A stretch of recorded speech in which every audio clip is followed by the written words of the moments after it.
Entertainment and history by Atanu Das YouTube চ্যানেলে স্বাগত জানাই। @historytalk 9952 ইউটিউব চ্যানেলে স্বাগত জানাই। 11 ফার্স্ট সেম মেসোপটেমিয়া সভ্যতা পিএসসি এবং সেকেন্ড সেম হিস্ট্রি মেজর রের মেসোপটেমিয়া সভ্যতা থেকে কিছু প্রশ্ন উত্তর করেছি। বর্তমানে কোন দেশে পিএসসির জন্য এগুলো খুব ইম্পর্টেন্ট, পিএসসির যে পরীক্ষা হতে চলেছে খুব ইম্পর্টেন্ট। বর্তমানে কোন দেশে প্রাচীন মেসোপটেমিয়া সভ্যতার বিকাশ ঘটেছিল? বর্তমানে ইরাক দেশে প্রাচীন মেসোপটেমিয়া সভ্যতার বিকাশ ঘটেছিল। পরের প্রশ্ন, প্রাচীন মেসোপটেমিয়া সভ্যতার বিকাশ ঘটে কখন? উত্তর খ্রিস্টপূর্ব 3য় সহস্রাব্দে প্রাচীন মেসোপটেমিয়া সভ্যতার বিকাশ ঘটেছিল। পরবর্তী প্রশ্ন, মেসোপটেমিয়া শব্দটি কোন দেশীয় শব্দ? উত্তর মেসোপটেমিয়া শব্দটি একটি গ্রিক শব্দবন্ধ থেকে উদ্ভূত হয়েছে। পরবর্তী প্রশ্ন, মেসোপটেমিয়া শব্দটির অর্থ কী? উত্তর মেসোপটেমিয়া শব্দটির অর্থ হলো দুই নদীর মধ্যবর্তী দেশ।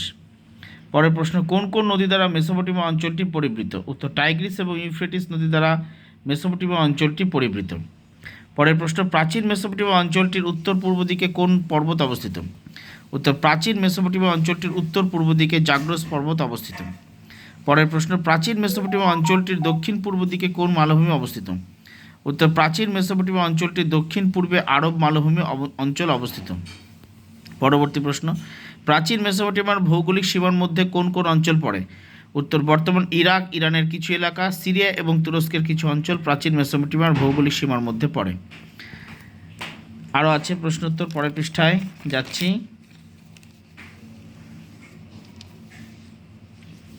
পরের প্রশ্ন 9 নম্বর, আরবীয় বর্ণনায় প্রাচীন মেসোপটেমিয়া অঞ্চল কী নামে পরিচিত? উত্তর আরবীয় বর্ণনায় প্রাচীন মেসোপটেমিয়া অঞ্চল আল জাজিরা বা দ্বীপভূমি নামে পরিচিত। পরের প্রশ্ন, কে প্রাচীন মেসোপটেমিয়া অঞ্চলটিকে উর্বর অর্ধচন্দ্রাকার ভূমি বা ফার্টাইল ক্রিসেন্ট হিসেবে চিহ্নিত করেছেন?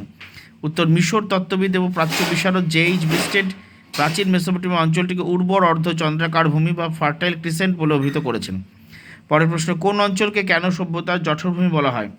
উত্তর বর্তমান ইরাক, ইরানের কিছু এলাকা, সিরিয়া এবং তুরস্কের কিছু অঞ্চল প্রাচীন মেসোপটেমিয়ার ভৌগোলিক সীমার মধ্যে পড়ে। এই অঞ্চলে সুমেরীয়, আক্কাদীয়, ব্যাবিলনীয়, আসিরীয় প্রভৃতি সভ্যতা গড়ে উঠেছিল। এই জন্য এই অঞ্চলকে সভ্যতার জঠরভূমি বলা হয়। পরবর্তী প্রশ্ন, মেসোপটেমিয়া সভ্যতার প্রাচীনতম নগরের নাম কি? উত্তর উরুক ছিল প্রাচীন মেসোপটেমিয়া সভ্যতার প্রাচীনতম নগর। পরবর্তী প্রশ্ন, প্রাচীন মেসোপটেমিয়া সভ্যতায় মন্দির কেন্দ্রিক পুরোহিত রাজ্যকে কী বলা হয়? উত্তর প্রাচীন মেসোপটেমিয়া সভ্যতায় মন্দির কেন্দ্রিক পুরোহিত রাজ্যকে বলে লুগাস। পরের প্রশ্ন, কে বিসিতুন লেখ থেকে কিউনিফর্ম লিপির পাঠোদ্ধার করেন? উত্তর জর্জ গ্রোটোফেল্ড 19 শতকে বিসিতুন লেখ থেকে কিউনিফর্ম লিপি পাঠোদ্ধার করেন। আবার এটাও দেখেছি আমি এই কাজ করতে গিয়ে, এই মেসোপটেমিয়া সভ্যতা পড়তে গিয়ে, মেসোপটেমিয়া শহর যে শহরগুলো বা বিভিন্ন যে নগরগুলোর যে যারা শাসক ছিলেন তাদেরকে কিন্তু বলতো লুগাল, লয়হস্য গয়াকার ল। আমি যে বই থেকে কাজটা করেছি। যাই হোক, এবার বলছি যে মেসোপটেমিয়ায় কবে সাম্রাজ্যবাদের যুগ শুরু হয়? প্রাচীন মেসোপটেমিয়ায় আনুমানিক খ্রিস্টপূর্ব 2340 শব্দ নাগাদ আক্কাদ অঞ্চলে সারগনের আবির্ভাবের সঙ্গে সঙ্গে সাম্রাজ্যবাদের যুগ শুরু হয়। আক্কাদ অঞ্চলে সারগনের আবির্ভাবের সঙ্গে সঙ্গে সাম্রাজ্যবাদের যুগ শুরু হয় মেসোপটেমিয়ায় আনুমানিক খ্রিস্টপূর্ব 2340 শব্দ নাগাদ। চ্যানেলটাকে লাইক, সাবস্ক্রাইব, পজিটিভ কমেন্ট এবং শেয়ার করুন, যাতে করে আমি নতুন নতুন আরও প্রয়োজনীয় ভিডিও বেশি বেশি করে দিতে উৎসাহিত হই। চ্যানেলটা অবশ্যই কাজে লাগবে, ইতিহাসের জন্য চ্যানেলটা অবশ্যই কাজে লাগবে।